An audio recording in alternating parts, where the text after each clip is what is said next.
বক্তব্য আমাদের kindly the junior থেকে বলবেন।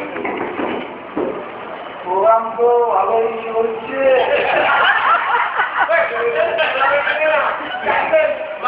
আমাদের কোনো মুহূর্তের মধ্যে দিয়ে এগিয়ে যাচ্ছি বাবা, ব্যাপক ব্যাপার।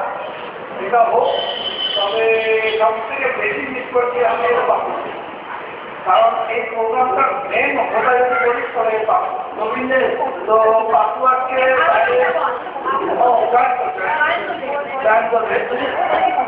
ও হচ্ছে আমার একটা বন্ধু, যার ফলে আমাদের খুব মিস করছি। আমরা আসলে সবাই মিস করছি। প্রোগ্রামটা হোক, আজকে বছর আবার হবে। আজকে আমি একা যাচ্ছি এই নিয়ে, তাহলে তোমাদের